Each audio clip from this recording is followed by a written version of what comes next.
which we have been continuing for more than a year now on contemporary issues that India or the rest of the world is worried about.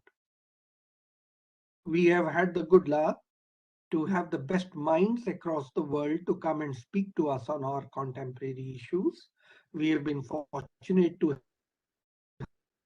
have two Nobel laureates, and according to me, laureates, and they have spoken at our forum. We have been bringing the best minds across the world, including India, on issue has really world. Now, when I have, and Dr. Virmani was also there at the same time, Cerra and Sweta had done an excellent research, which finally got published in American Economic Review, where they discussed, does the world recover from the shocks and how does it recover? And we thought now that the third wave is passing by, to invite. Today's session is in that context.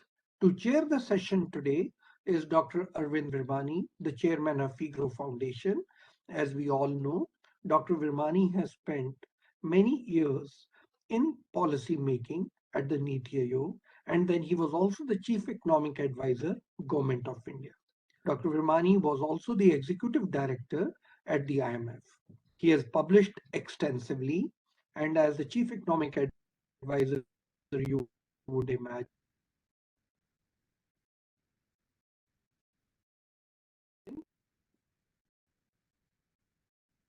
is in read this. I hand over the session to Dr. Virmani to conduct. Thanks, Charan. Your voice was breaking, but we'll continue. Thanks. Let me very briefly introduce our two speakers. The topic, of course, is known and announced already. Dr. Valerie Cerra is an assistant director at the IMF, the Fiscal Affairs Department, and also was recently the division chief of the Inclusive Growth and Structural Policies Division of the IMF, Institute of Capacity Development. She has published in journals like the American Economic Review, Journal of Economic Literature, Journal of International Economics on topics of international macro, financial crisis, economic scarring, and inclusive growth. Her most recent book is How to Archive Inclusive Growth, has just been published by Oxford University Press. Dr. Sweta Saxena, our second speaker, is currently on leave from the IMF and serves as the chief of the Macroeconomic Policy and Financial Development Division of UNSCAP. She has recently led 3 flagship reports of the SCAP.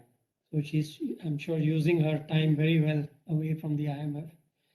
Her research has focused on macro financial issues of crisis and recoveries, contagion and exchange rates, among which one of the talks will be is one of these topics. She has previously served in the Bank for International Settlements in Basel, Switzerland, and also as assistant professor at the University of Pittsburgh. With that, let me hand it over to the speakers.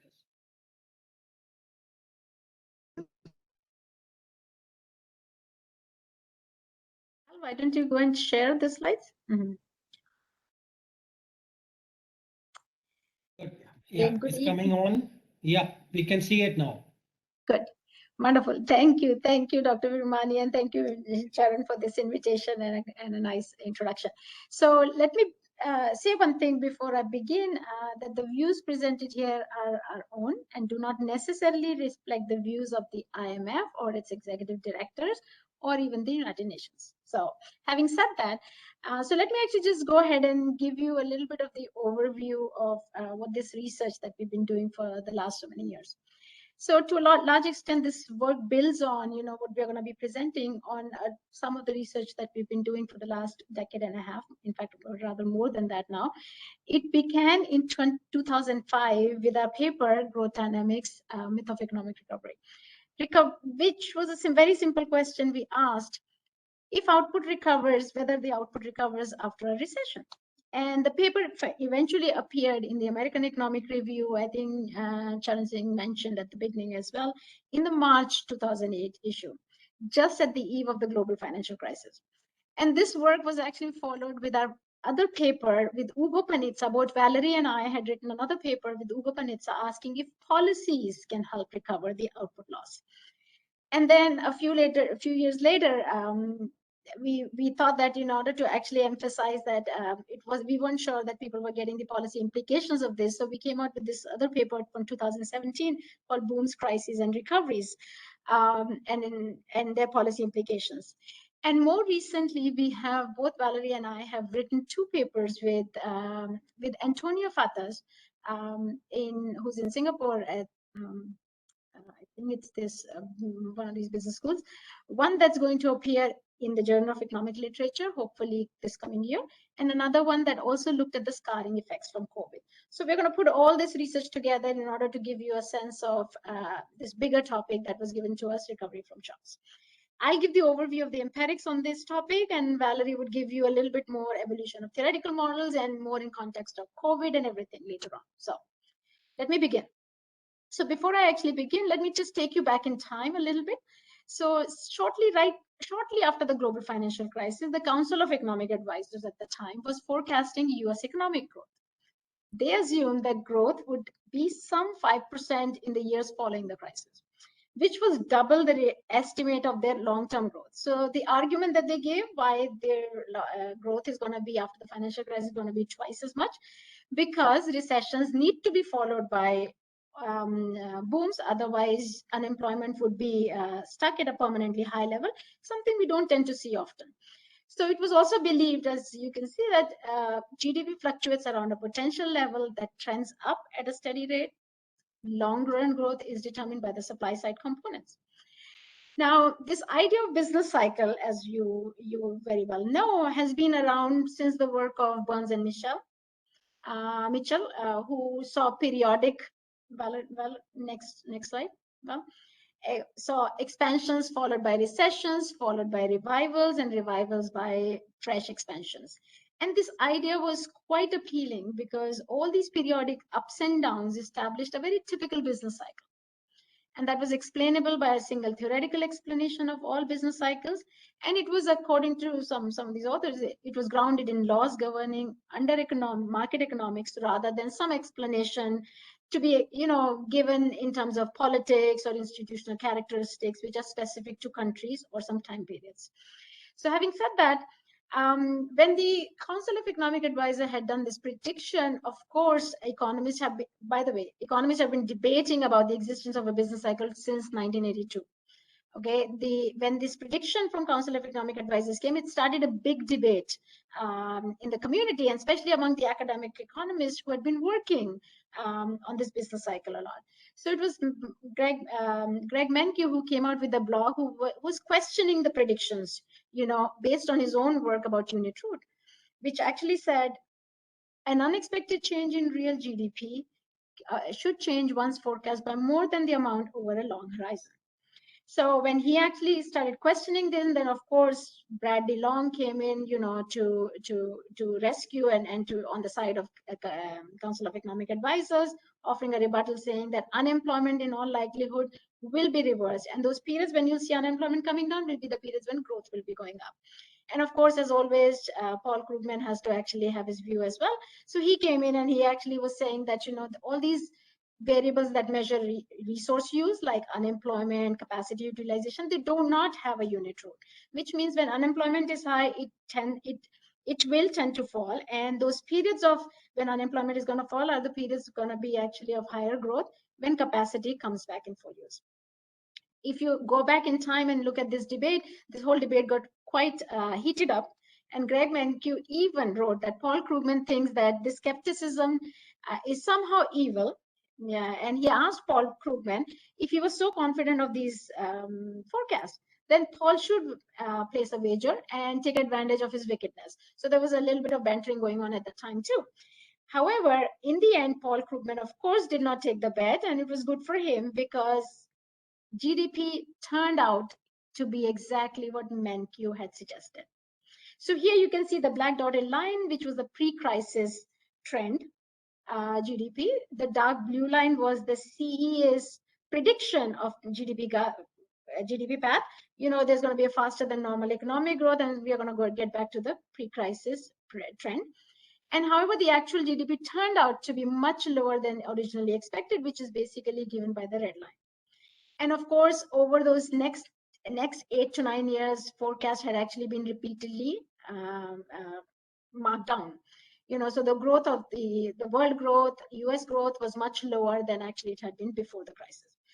So this period of sluggish growth that happened right after the global financial crisis and a lack of recovery seemed puzzling to a lot of people. But it is not unprecedented, and that is our point. Because in fact, in our earlier work, we demonstrated exactly this phenomenon, as you can see on this slide. In our American Economic Review paper of 2008, we showed that there is a permanent loss in output following financial crisis, both currency and banking crisis, as well as political crisis. So on average, the magnitude of permanent loss, persistent loss in output is about 5% for BOP crisis, balance of payment crisis, 10% for banking, and about 15% for twin crisis. In fact, there is more and more reckoning now that there is no recovery from shocks in general. So the permanent loss in output holds for all recessions. And this was some work that we had done in the working paper version of our American Economic Review paper. So many years later, before we wrote our 2017 paper, we kind of updated that whole data set in order to see whether this result still holds. Like, is it just because when you have a very large crisis, or any recession could be leading to it? So what this table shows you is the regression results from positive growth rate as a dependent variable. And the independent variable is the growth rate in the first year of a recovery phase, first 2 years, first 3 years, first 4 years. So the coefficients that you see here measure the growth in the recovery years relative to other expansion years. So for instance, as you can see, growth in the first year of recovery is about 0.5 percentage point lower than average in all expansions. And if we limit actually these recessions to just those associated with banking recessions, of course, growth you can see is about 0.78 percentage point lower than in an average expansion year. So as I mentioned before, so you can see that this result is not limited to just crisis, any recession, no matter what the reason is. And as I mentioned before, that the concept of business cycles, ups and downs around a trend in output was first questioned. This whole literature has existed since 1982. And the first people who were questioning this business cycle up and down were Nelson and Plosser. They actually showed it in their 1982 paper.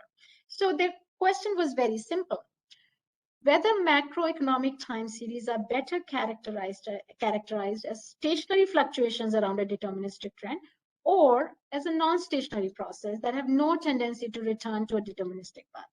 And they used a long time series for the United States, and they said that they were unable to reject the hypothesis that these series are non-stationary stochastic processes. So they found a unit truth. A result similar to this was actually also found by Campbell and Mankiw in 1987. What these results were basically suggesting were that shocks to GDP are largely permanent. And these were significant results because they challenged both empirical as well as theoretical work. So on the empirical side, think about it. If aggregate growth output is thought of as consisting of non-stationary growth component, plus it has a stationary cyclical component, then growth itself has a non-stationary stochastic process rather than a deterministic trend, as has been generally assumed in all the empirical work. So that is actually a big problem. And this was also challenging theories in which output fluctuations are primarily caused by shocks to aggregate demand. If demand shocks move the economy away from your natural rate and other mechanisms make the deviation from the natural rate long-lived, then very slow-moving forces that restore equilibrium calls into question utility of all this natural rate concept that we've been actually studying in our theoretical models. And in fact, what these results also gave was a very central role to real factors, real factors in output fluctuations. And they appear to be more consistent with real business cycle models and Keynesian theory allowing for secular stagnation. So when all this literature came out, of course, it prompted a whole methodological and simplification debates among all these economists. Do macroeconomic time series actually have a unit root? That means the coefficient on the autoregressive term, is it 1 or is it very close to 1? So you see a lot of persistence, but eventually they come back and those kind of things. So that's the second literature that you see with Cochrane, Cristiano, and Eichenbaum, and all these guys came out with those papers. But the bigger problem was that most of this literature was tested on data from the United States. And this is a country, if you look at the data in the United States, it has with very small movements in output. There wasn't enough power to distinguish between a trend stationary series from one with a stochastic trend. So when data was tested on a broader sample of countries, there was more evidence of persistence, as you can see in the third one, where Cochrane actually, Cogley, found that long-term growth rates are more highly correlated than one-year growth rates. And then Valerie and my paper actually from 2005, which provided evidence. This was the precursor. This was the working paper version of the AER paper in 2005. We showed that permanent impact of all shocks on GDP from 192 countries. We took a big sample. Results were very, very consistent and robust to specifications, sample size, country coverage. And more recently, a smaller set of people who work on these advanced economies, they've come out with the same results for advanced economies as well. People from the Fed, Martin et al., they find recessions have a sustained and sizable negative impact on level of output. Blanchard and his co-authors, they also found a very high proportion of recessions are followed by lower output. That means they have hysteresis or even lower growth, which they called as a super hysteresis. So then after that emerged literature establishing persistence from large shocks. So I mean, like, you know, it's hard actually. It's not difficult to see when there is the shock is pretty large. So a lot of literature came out from that. And one of the very first papers that Valerie and I had done was on the Asian financial crisis. And we were just trying to look at using Markov switching models, a little bit more sophisticated models. We were just trying to see if these Asian countries had recovered from their Asian financial crisis or not. And what we found was that the losses were permanent for all those countries. Although growth recovered very quickly, and I think we'll get into it, like, you know, growth recovering does not mean that output will recover to the pre-crisis trend. And then, of course, in our AER paper, we actually had sample of 192 countries, basically. Output loss from financial and political crisis is permanent.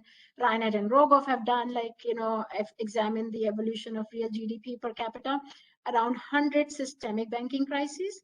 And they found that most of the cost of these crises lies in the protracted and very halting nature of recovery. And then after the global financial crisis, Larry Ball estimated the long-term effects of the global recession of 2008 on about 23 of these advanced countries, found that most countries have experienced strong hysteresis effects.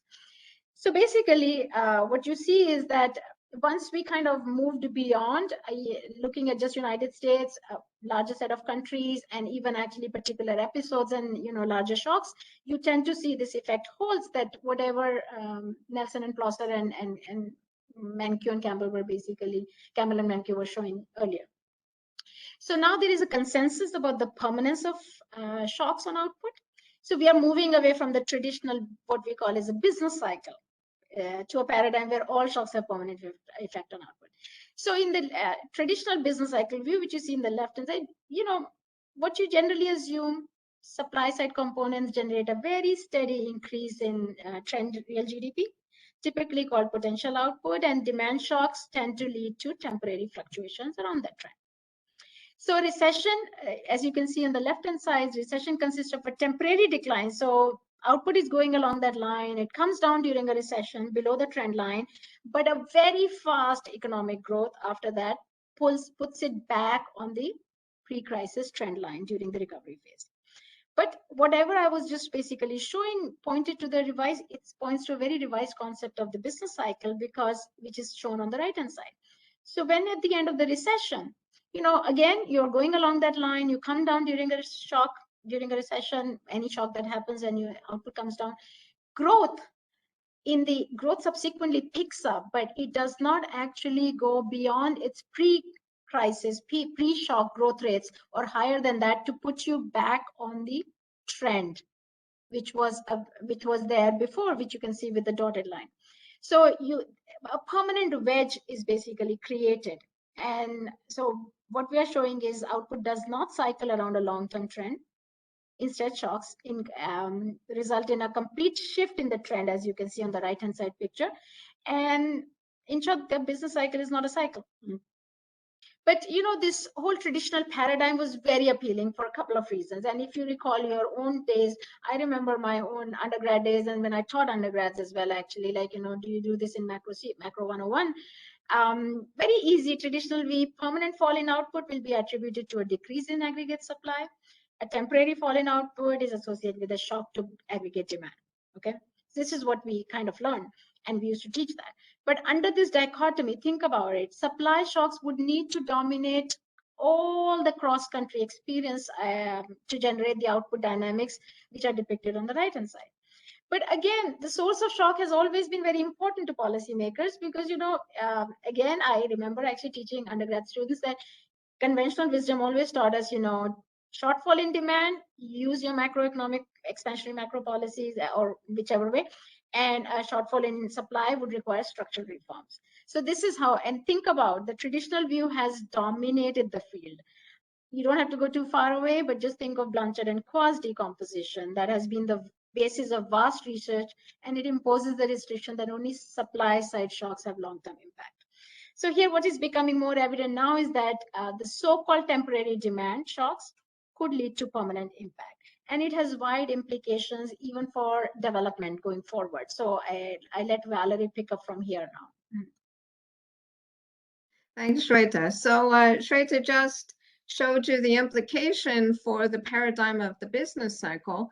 Let me now explain that our findings about hysteresis or economic scarring also have an implication for economic development. So we all know that the standard neoclassical growth theory predicts that poor countries should grow faster than rich countries and eventually converge to their per capita income level. And the reason for that in the theory is that poor countries are those with lower capital stocks. And since the theory assumes diminishing returns to capital, it means the same amount of investment yields higher returns in poor countries than rich countries. So hence faster growth. But the empirical growth literature finds the evidence contradicts the theory. In fact, poor countries don't converge and often they diverge. So our work provides an explanation also for this finding of absolute divergence. And namely, poor countries have deeper and more frequent recessions than rich countries. And tie that in with the permanent output loss every time that you have a some kind of recession or crisis, and we come up with a new stylized model of economic development shown in the picture here. Okay, so we would argue that in the absence of negative shocks, countries could converge over the very long run in a way assumed by neoclassical growth theory. And that's shown by the dotted lines. But now both sets of countries do experience negative shocks that have persistent impacts. But you see that the recessions in rich countries most of the time are shallow and infrequent compared to those in poor countries. And so it's this nature of these shocks, these crises and deep recessions, which keep pushing back poor countries' incomes and preventing convergence over time. All right, so we've discussed the empirical evidence for economic scarring associated with shocks, as well as the implication for business cycle paradigm and development paradigm. But now let me summarize some strands of theoretical literature that could generate output scarring. And this you can find more details in our forthcoming Journal of Economic Literature paper. All right, so starting in the 1980s, there were a series of papers that developed models in which economic growth is determined by endogenous forces. And this literature creates linkages between cyclical conditions and growth, and thereby generates channels for hysteresis. So temporary shocks, including from demand-side policies, can permanently impact the level of output or the supply side. So here we can group the different types of models in different ways. And first comes the endogenous growth literature, which itself can be grouped into versions of learning by doing, the so-called AK models, and research and development models. Right, so now learning by doing happens as a byproduct of the production process, or alternatively through investment in education. The production and learning functions exhibit constant returns to scale in the factors, physical and human capital, which can be accumulated. And this linear homogeneous property is essential for endogenous growth. Paul Romer's AK model instead assumes that the stock of knowledge is related to increases in physical capital, and there's a spillover of technical knowledge at the industry level. So while an individual firm faces diminishing returns to its own capital, its production level benefits from the aggregate stock of knowledge in the whole economy. And this model can generate constant or increasing returns to scale in total capital, also leading to endogenous growth. The third category of endogenous growth models, firms in the research and development sector make explicit business decisions to innovate in new technologies, which function as new varieties of intermediate goods. Firms that successfully innovate an intermediate product are assumed to have some monopoly rights for some period. So then beyond the endogenous growth models, I'll highlight two other kinds of models that can generate economic scarring, although through different mechanisms. In the first type, the economy can get stuck in a low output or low growth state because of self-fulfilling prophecies. In these models, growth is affected by economic decisions that in turn depend on expectation of future economic outcomes. And in the second type of model, the economy can also get stuck at a low level of output or aggregate demand, but through some kind of a nonlinearity or a boundary restriction.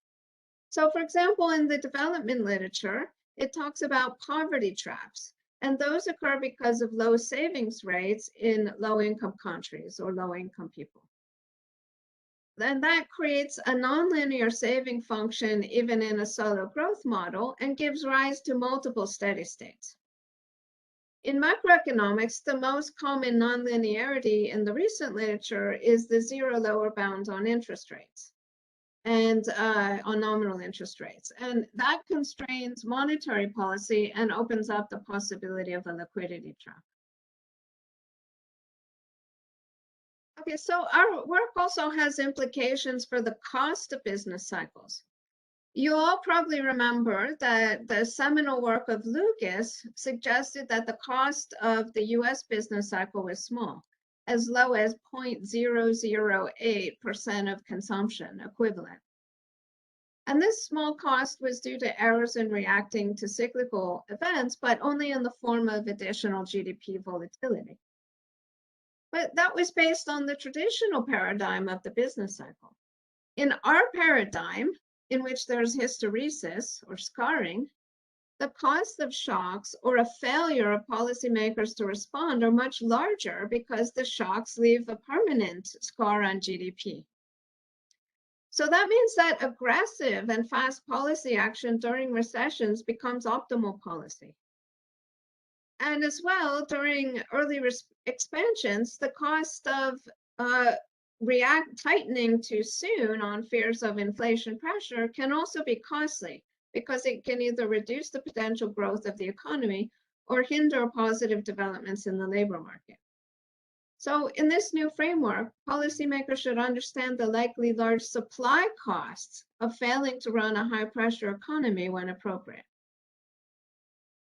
Now, there's a growing literature examining macro stabilization in the context of hysteresis, and I list some of these papers here. Some of them model implications for fiscal policy or monetary policy, and many other papers provide empirical evidence for the long-term benefits of stabilization on aggregate supply, not just aggregate demand. So in our own work, we also discuss some policy implications and trade-offs that this gives rise to.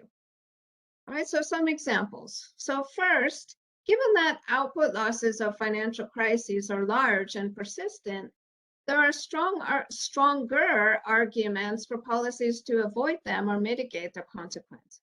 So for example, in the trade-off between financial liberalization, which stimulates innovation, versus stricter regulatory and prudential policies to ensure financial stability, the likelihood of economic scarring argues for being more prudent. Second, the high uncertainty of the output gap also has implications for a macro policy mix. Monetary policy is more nimble than fiscal, and it's easier to claw back mistakes. There could also be an argument for having a financial stability mandate in monetary policy. Third, foreign exchange reserves serve as insurance against losses from sudden stops or balance of payments crises. And in some models, reserves help support consumption until output goes back to its trend line. But our findings of permanent loss because of crises suggest the need for a larger stock of foreign exchange reserves as a buffer, as insurance to cover the losses for a longer period of time or help people to adjust to them. Even, so it's not just that the crisis has a temporary effect, but a permanent one. And a fourth policy issue is how to adapt fiscal policy. So we know that tax revenues tend to move with GDP as the base. This means that a persistent decline in the level of output also implies a persistent decline in the tax base. And this could require fiscal retrenchment to preserve debt sustainability. But the output gap is also likely to be measured as negative after a crisis or recession because of falling inflation and rising unemployment. So this could be misleading to fiscal authorities. If they're used to thinking of the output gap as something temporary that would be reversed with actual going back up to trend, they might assume that tax revenues are going to rebound with, as soon as there's a recovery and economic slack disappears. But as we're arguing, output does not rebound to its pre-crisis trend, and so neither does the tax base and tax revenue. Okay, so although output losses, we've shown you our empirical evidence that these are persistent on average across countries, but there is a lot of heterogeneity in recovery experiences. There are many cases in which the recovery does follow the average pattern, where growth recovers, but output remains permanently below its pre-crisis trend.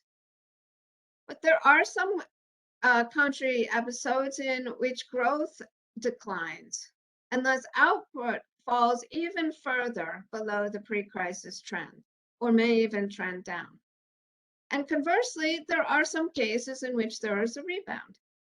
So in a research article published in Contemporary Economic Policy, also with Ugo Panizza, Sweta and I investigated whether the speed of recovery depends on policies and country characteristics.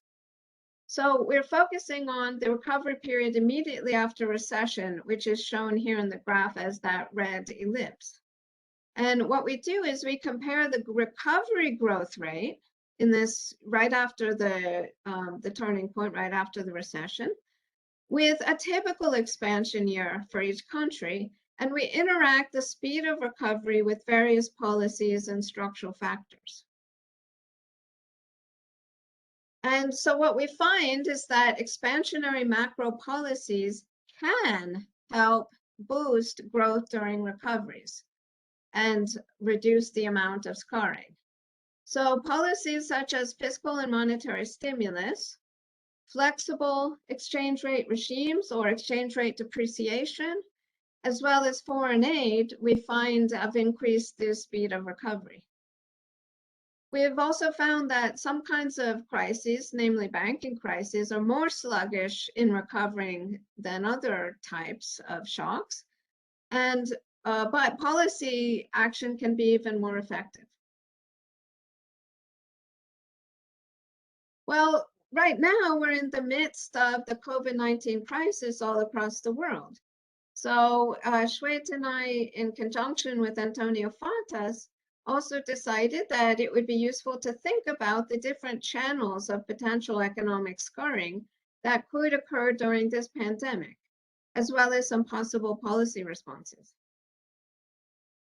Now, of course, the most important scarring is in terms of lives lost and long-term damage to the health of the people who have been infected.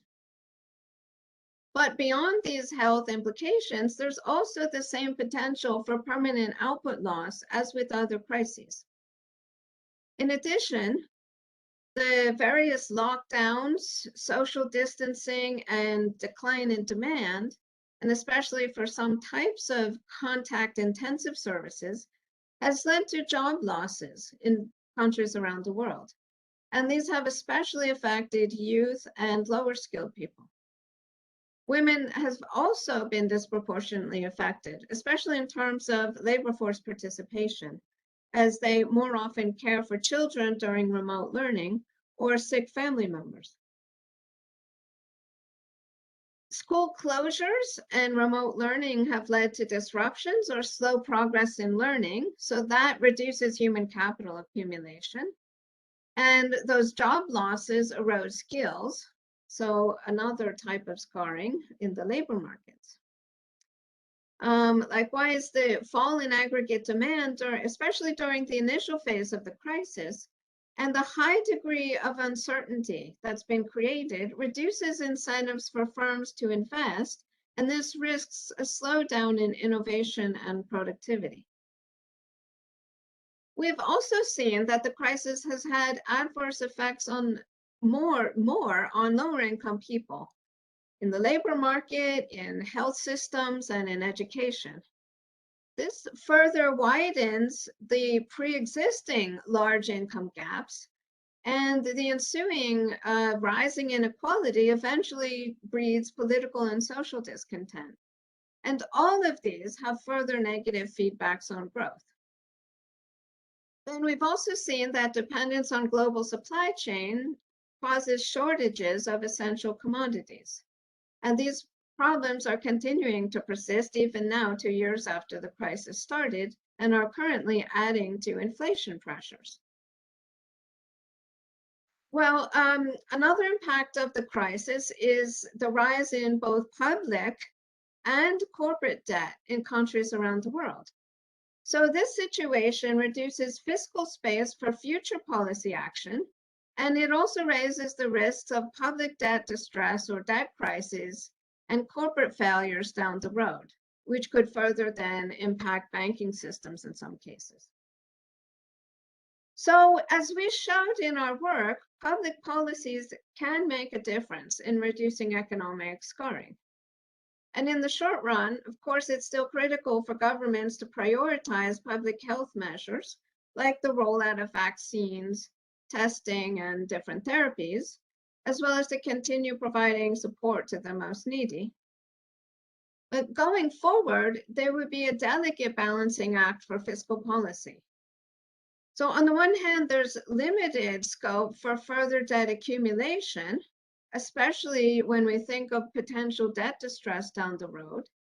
But it's still important to provide enough fiscal support to shore up the recovery.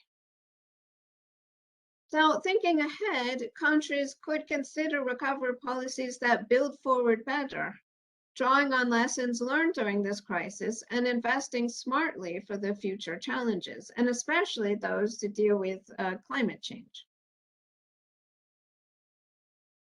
Okay, so in the last couple minutes, I just want to also mention something about the implication of this work on the measurement and interpretation of the output gap. So an implication of economic scarring is that potential output and the output gap might be extremely difficult to measure and interpret, and especially around recessions. So this is obviously a concern. A good measure of the output gap is necessary for policy analysis. they use it in Taylor rules for monetary policy and for determining cyclically adjusted fiscal positions. So the left-hand graph here shows a typical way of estimating potential GDP. So economists use some kind of statistical smoothing procedure. Could be the HP filter. There's a whole bunch of other types of filters, but it's essentially any kind of smoothing procedure. And fitting some kind of a trend line, could be linear or it could be one that has some curvature. And fitting it through output data around the years of a recession. But now what you can see, what we're illustrating in this picture is that such a filter artificially constructs a positive output gap before the downturn and a negative one after. But if you really study this graph, you realize that what's going on here is there's a permanent structural decline. So actually, actual GDP and potential GDP have declined in lockstep. And there really is no output gap by that measure. Now, the right-hand graph, which is taken from the US Congressional Budget Office, shows how the estimated path of potential GDP for the US was revised down over time after the global financial crisis. So what they estimated as the output gap was closed several years after the crisis. But this happened because estimated potential GDP came down to actual GDP, not the other way around as normally assumed. And in fact, this pattern of continued downward revision of potential GDP and potential growth contributed to this whole debate on secular stagnation. But yet this debate might be just partly an artifact of these mismeasurement issues. So what I'm arguing is that potential output did not trend down as the Congressional Budget Office shows. This is a misinterpretation. Instead, potential output fell immediately during the crisis because of the crisis, not because of secular stagnation. So this problem with measuring the output gap is not just hypothetical. So here I show you the April 2008 World Economic Outlook. So that's right on the brink of the global financial crisis. And at that point, output gaps that were measured for the US and Euro area had been estimated as broadly closed.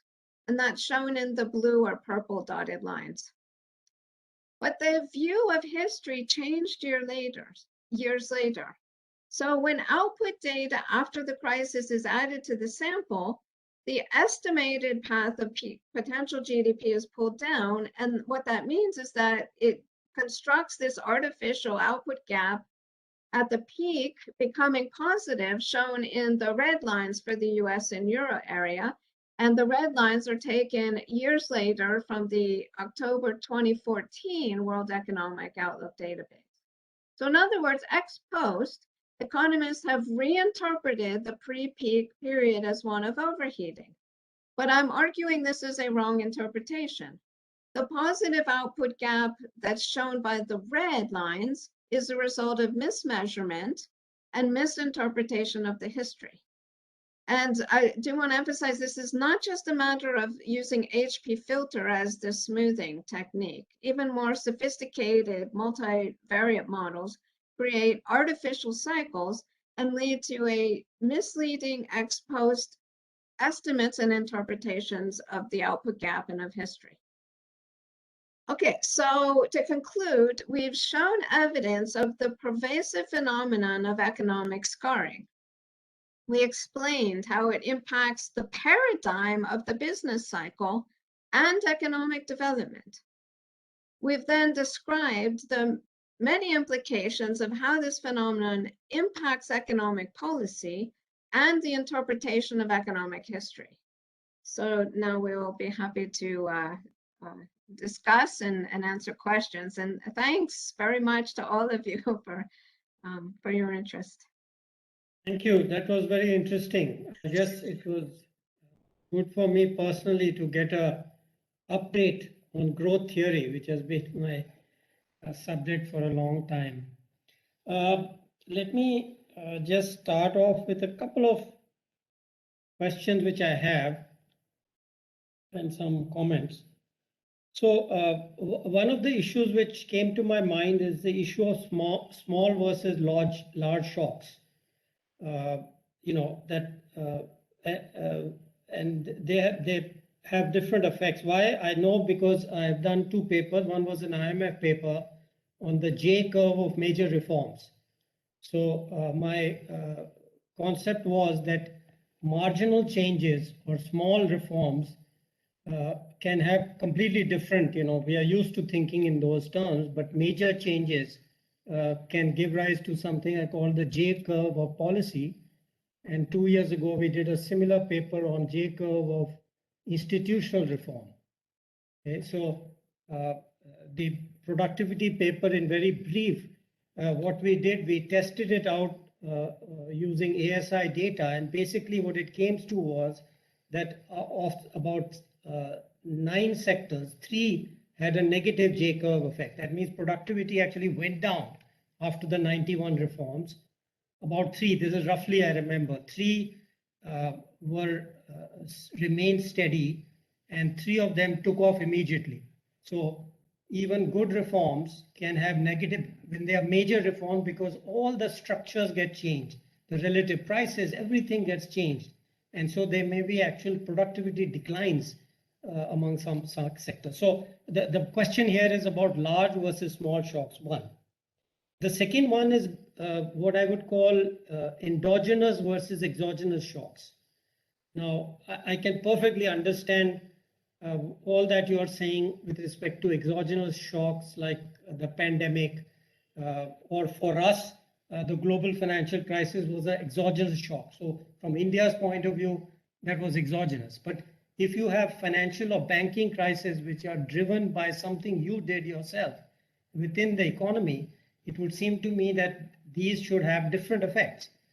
Okay, where it's an endogenous thing would presumably, because you got some gains from it, the whole point of doing those things was some kind of a gain and growth, etc.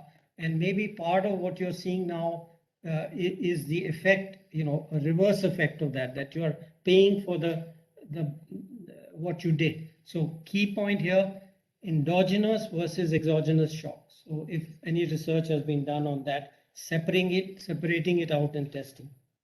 The third one, of course, is very clear. I mean, in the case of the pandemic, we were very clear from the beginning. We did a whole number of papers at EGROW where, for example, we talked about reforms, using the period to reform, to use the period to get back on a faster growth. So it was very clear. Pandemic was very clear, an exogenous shock, completely consistent with our whole approach to policy as against the US approach, which is now being revised and redeveloped. We had no difficulty in thinking like that. We've always thought about policy in the way you are kind of suggesting. So I'm not claiming credit for just myself, but many others who have done policy or advised on policy, including my good friend RBI Governor Reddy. We've always thought like this, very pragmatic, not going overboard with the fashions in the US, sorry to call it that. Anyway, and just very briefly, I think it's very important on this COVID. Again, we've worked a lot on it, and I see, I'm not saying that you or the people you discuss things with have these, but I see a lot of misperceptions. The first misperception is mixing up income and wealth effects. I find that very surprising, and so many economists do that. So if you take a first shot at it, there was no evidence in India that there's a differential impact of income. You had a decline of 23% decline in income. You're affecting everybody. There's nobody who'll save. But you have differential wealth effects for the simple reason, again, it's kind of your zero rate barrier, which is that somebody like me has lots of savings, lots of wealth. So when my income goes down, I can go on maintaining my consumption by using up my savings, but the poor cannot. They get to zero wealth at some point. So it's the wealth effect which, in my view, is what is causing much of the problems in India and perhaps elsewhere. I'm not an expert on any other country, but I see this confusion between income and wealth all the time. The second is of course, the differential impact on sectors, etc. Again, we recognize this right in our first paper, which was I think in June, Charan, on what we labeled contact services. That was our label, which has now been picked up by everybody. Would have a different effect on them. I mean, it was very clear. The part which has missed, I think, is the gender one, where the school closing have had a devastating effect. I have still not seen in research showing that how the closing of school, how costly it has been, not just to the children, but to their mothers, to their families, and the gender effects, and forcing women to stay at home, etc., to look after the children.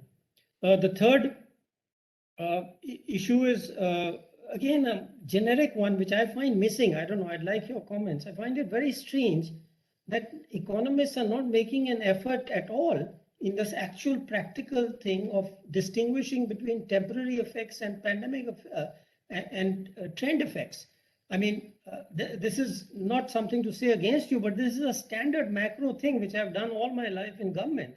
The first thing I have to do when I'm going to make policy is to try and figure out how much of any effect, whether it's on GDP or inflation, is going to be temporary and how much is going to affect the trend.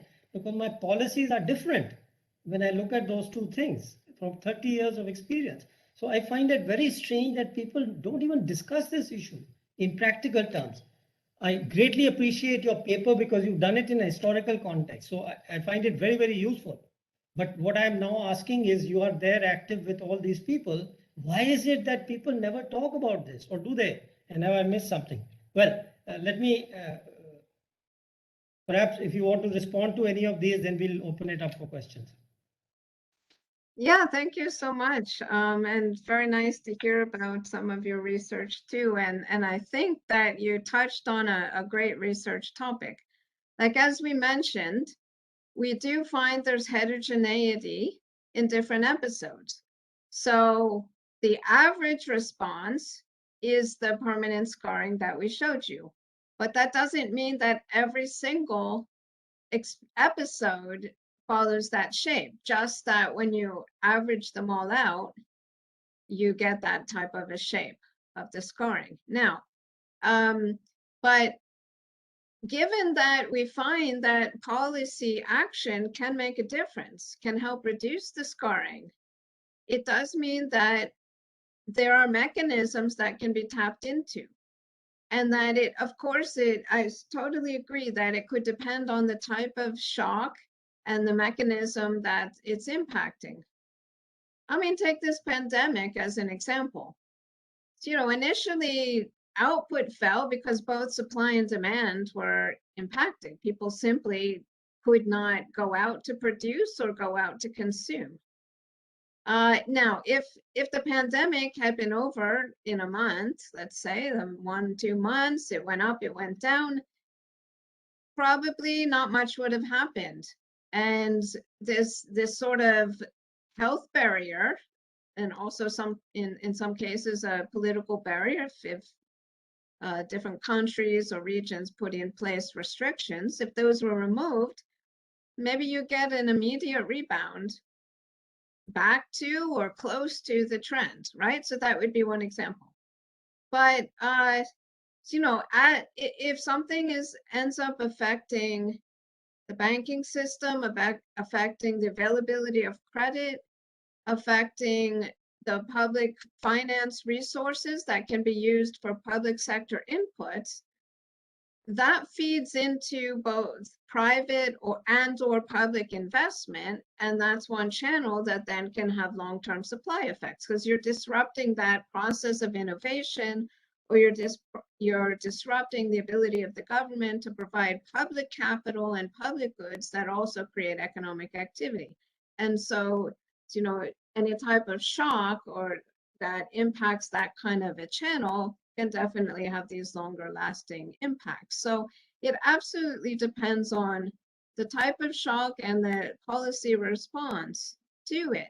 And so I think it's a tremendous area for research to kind of delve in more detail of the kinds of small versus large, exogenous versus endogenous shocks, which sector it affects, to better understand what's going to happen. So, you know, then you're mentioning the pandemic, and let me give you an example of course, we're kind of in the middle of it, so we don't, you know, and data is always lagging, so we don't know yet the actual, what the output is going to look like, what the inequality will end up being. But from the preliminary information I've seen so far, what I have seen is that it looks like in the US, output will be going quickly back to trend. And why is that?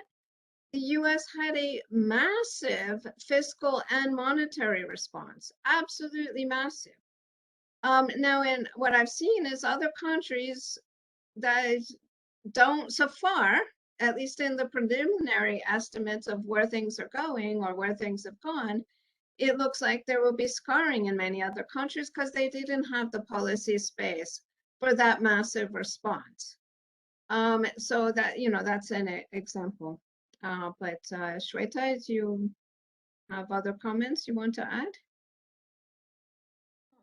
No, just actually, I mean, like, you know, these scarring effects of kids not being able to go to school and all these other things that, you know, people have been unemployed for a while, they will show up because, you know, past episodes have shown there's a huge literature about it, how when you have the length of unemployment period determines your future earning potentials and all those kind of things. So through various channels, I mean, like, we're going to see these impacts. I mean, like, even for kids who've not been able to go to school, missing almost 2 years of schooling actually is going to have a big impact on the future potential actually of these kids as far as earning potential and everything is concerned. So yeah, we will see it. And as Valerie puts it exactly, countries who've had the money and the wherewithal to kind of, you know, spend their way out or you know, inflate their way out of the recession would be in a much better situation. So yeah. Mm-hmm. Thank you. Charan, yeah, Charan. Yeah, I think it's very interesting, and I've been always impressed by your research. I didn't know that you have taken it so much ahead, and I today learned that the publications have multiplied after the one which I saw in the American Economic. I'm so happy that you've been onto it for such a long time. Now, my questions could also betray my ignorance. I was looking at from the angle of the pandemic, and I was thinking, you know, okay, the first shock must have been exogenous, then the second and the third wave which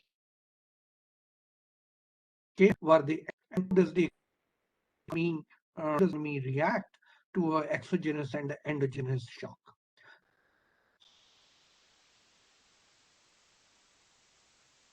Sense, I think. Sorry, is that? Yeah. That's it? Any other? Yeah. No, I had a supplementary question, and the other question was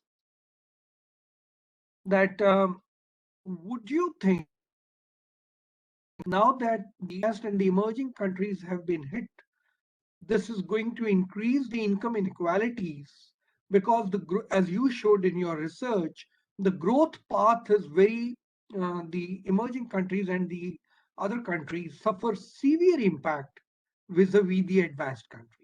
So would I expect that the income inequalities within the countries is going to widen now? Thank you. Yes. So yeah, I think the first question is kind of already been answered. So maybe the second one. yeah. Okay, sure. Yes, I think what we see so far, and again, it's a little premature to know enough about within country inequality because typically that data comes from household surveys and there's usually a lag in collecting that information. But I think, you know, maybe some preliminary information that we seem to have that people are working on suggests that for many countries that will be the case, that income inequality will rise. Anecdotally, we're all here, economists, professionals, we're conducting our business as usual over a virtual meeting, so our incomes are perfectly protected. But what about the people who are at lower incomes, whose daily job is very face-to-face type of business transactions, and they were disrupted by that, or they lost their job, or they fear to go out and conduct face-to-face transactions. So in that case, at least for during the period of the pandemic, but perhaps even longer, their business, their income is affected. And so I think that this is a major factor that we see in advanced countries, and I think also in many developing countries. Of course, it could be country by country to some extent, but I think the overall pattern would be that.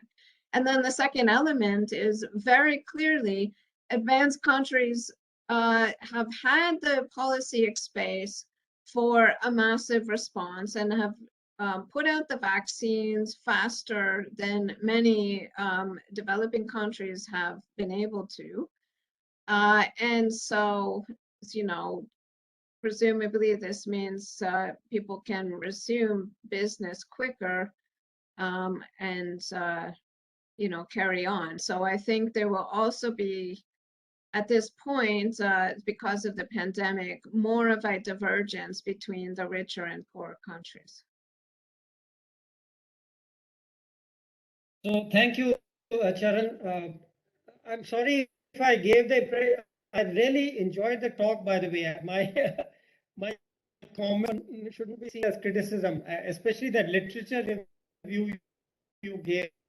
I genuinely, because we don't get, I wish I, made it simple. The last speaker, I think it was a professor from the US who made these graphs or, tables with little boxes that would have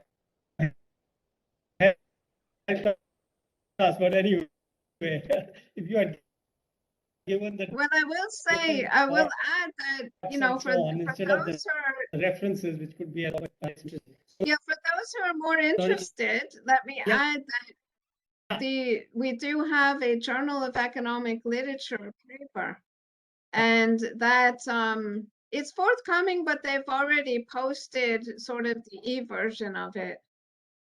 So it's maybe called if you could send it Hysteresis to Charan. Business Cycles, and so there's a lot of literature. So it goes through in many detail. If people are interested in kind of a one-stop shop for seeing what the literature is, you can have. Maybe if you can send it to Charan, he can pass it on to us. Thanks. Is Vishnu Das or somebody was there? Hello, sir. Vishnu here. Okay. Hello. Vishnu, yeah. Yeah, hello, sir. Thank Vishnu. you for the presentation. Yes, sir. I have one question. You said the output loss is permanent. I'm assuming that's GDP or whatever proxy of output it may be.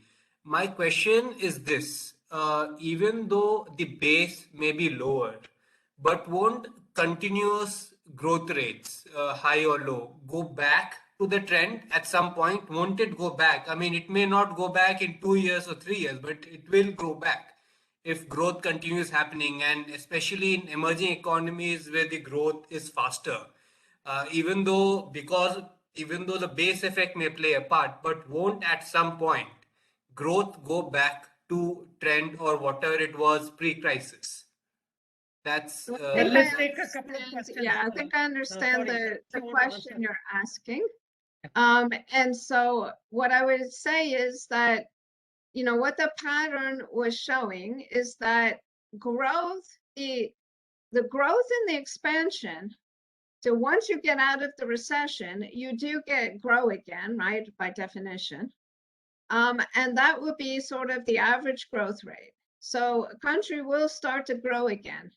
Now, anytime a country is going to grow, that means at some point it will hit the level that it was at before the crisis.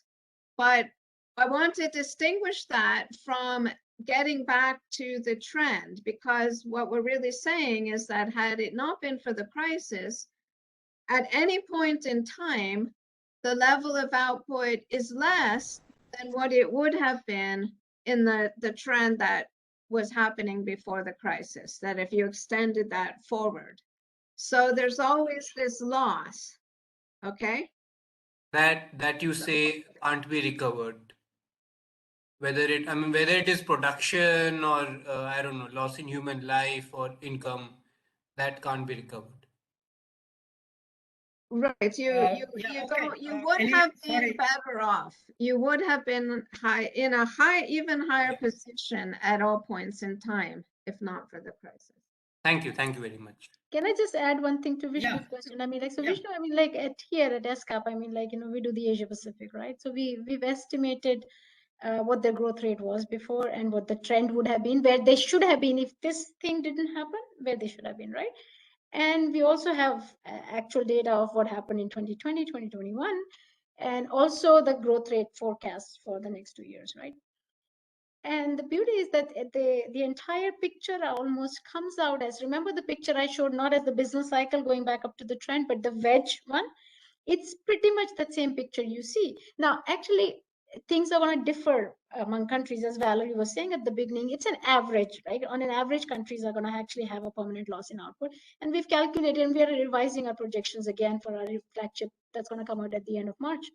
But we estimated earlier it was about $2 trillion worth of loss, actually output loss, over the period 2020 to 2023. Okay, so just to give you a sense, I mean, like, and we also have done some calculations at the top of my head, like how many of the more than 50% of the countries are going to take longer than 4 or 5 years to even get back to the level of output. Forget about the trend. Okay, I think the only country that probably will get back to the trend is actually China, I think, if I remember from our old projections and stuff like that. But just to give you a sense that, it's a quite well documented and empirically seen phenomenon that happens. So just if it actually helps at all. Yeah. Mm-hmm. There's a difference between coming back to the level and getting back to the trend. Mm-hmm. Okay, I don't see any questions, Sharon. Do you see any questions in the chat box? There are a few, I think, 3 good questions in the chat box. Vijay Kumar is asking, suggest some special measures for the upliftment of the poor, because as you mentioned that this could hurt them. And then there is another one which says, will the economy still continue to go with negative or low interest rates to fight this against these shocks? And then there is still another one, I thought, which was asked right in the beginning. Let me just get this and read it to you.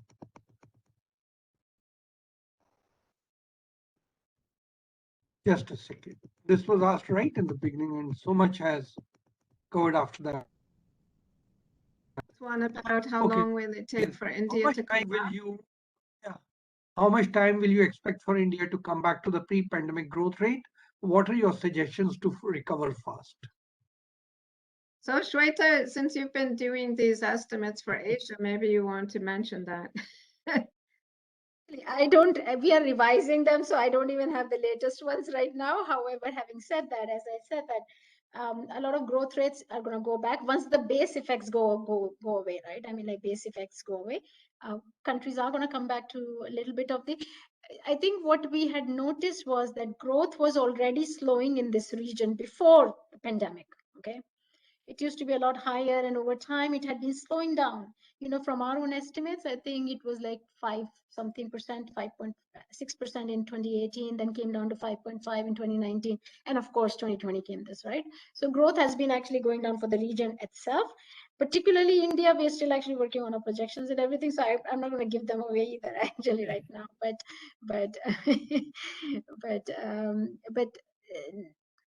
the growth rates are not going back up to the pre-crisis levels, basically. So. Okay, so maybe if you have examples, I think if I've got you right, you talked about basically the change in the West about the thinking on fiscal and monetary policy. I mean, do you have examples of historical which convinced them to change, or what were the things which are convincing them To take a less, I would call a less ideological view of fiscal and monetary policy, which the West had, I'm sorry to say, for 10 years at least.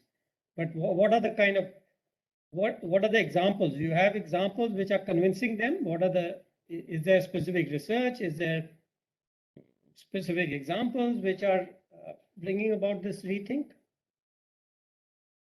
Well, what I described is a latest set of literature of economists. I wouldn't call it West or East or South or North. I mean, it's just the economics profession. And the publications now seem to be taking on board but just in recent years, this idea of hysteresis and building them into modeling frameworks so that they, show what the implications for fiscal policy and monetary policy are. I think in terms of country policy, I would stick with the example I just mentioned of what I've seen, and I would love to believe that like the US policy of Biden and whatever was based on Sweta research, but I'm not going to venture that. I would just say that, there was a massive policy response by the US in both monetary and fiscal policy, and that we are seeing that has had an impact in terms of reducing the scarring and putting the economy back on track, actually, to possibly get back to the trend. So you could see in actual policy action that what we're suggesting is that, there's this sort of negative thing that we're talking about of scarring. The silver lining is that it doesn't have to be that way, and policy can make a difference, and we see an example of it in practice in this most recent pandemic episode. So the key still remains actually having the policy space to be able to do that. Actually, I mean, that remains key, definitely. Mm-hmm. Yeah. Okay, Sharon, should we? I don't know how much time you had allotted for this. We've actually exceeded the time. Yeah, so and I'm sure she that, has to start her day, and it's late for her. So let me thank both the speakers and conclude the seminar and hand it over to Charan. Yes. So thank you very much. I must thank the chairman to have sat through and discussed the issues at great length. He's himself been a growth economist, and we all learned from his comments too. I must thank both the speakers. They are both extreme end of the world, 12 hours apart, and they made this effort to join us today. I've been really looking forward to this session for a very long time because I knew the world needs to relook at what you people have done research on. We'll be putting this recording on both Twitter as well as on our website, and I'm sure many professors and many policymakers will benefit from this. I must thank you for that.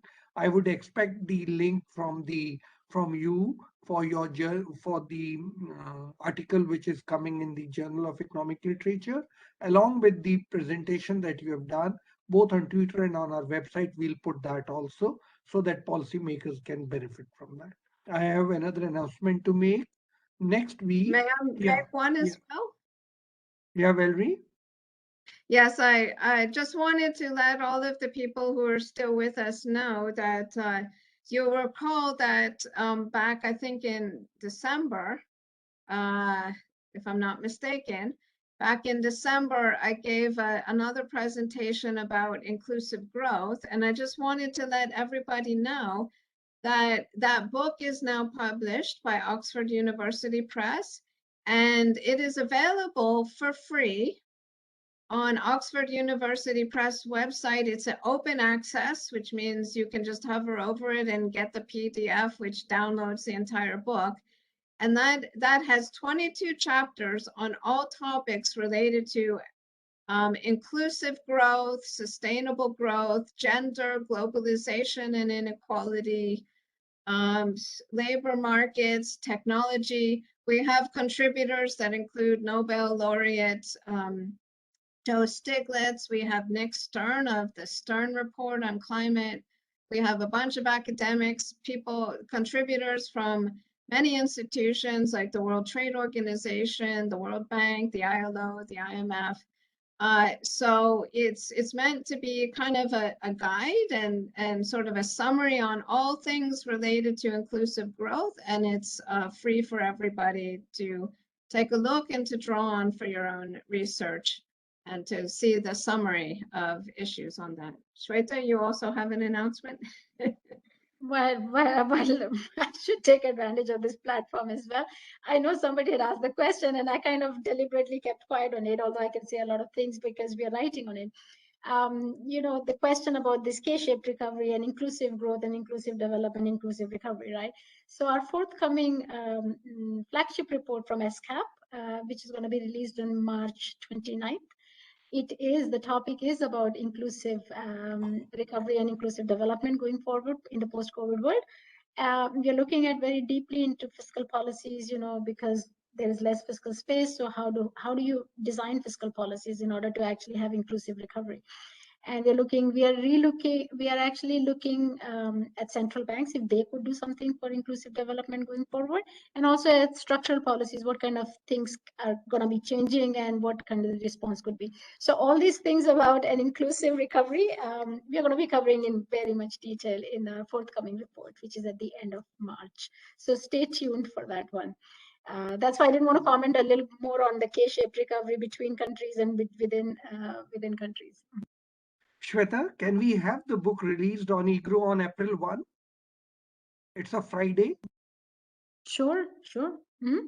I'll send you a formal request and invite, and we will really like to have it formally released as you did earlier. So, and we'll invite Cerra to be present, and not as a discussant, of course, because your book would be quite extensive, but she could offer her comments. And I must mention, Valerie, in our link to the earlier discussion that you delivered, the talk you delivered in December, on Twitter, we'll link it up. We'll give the link to the book and saying that the presentation was made in December, but here is the book now with OUP. We will do that. And we'll also carry it on our website. So this is very useful announcement and information. I must thank both of you for adding this value to our discussion today. Next week, we have, and I'm going to invite both of you, Valerie and Sweta, you will love to be there. We have Maury Opsfield speaking on monetary policy in the US and Europe. So next Friday, the timing will be challenging. He's at Berkeley. Sarah, Valerie, for you, it will be around 10:30. And same for you. 10:30, yeah. 10:30, because he's in Berkeley. Berkeley, yeah, I know. Oh, I know him very well. He was the director when I was in the research department. Yes, so I know him. yes, Yes. We are very close. So good. So I'll send the flyer and the timing, which is mutually convenient. I would invite all of you to be there. So once again, let me thank each one of you, and we conclude this session for now. Thank you. Thank you very much. It was a pleasure. Same here. It was a pleasure. Thank you so much. Bye. Bye, everyone.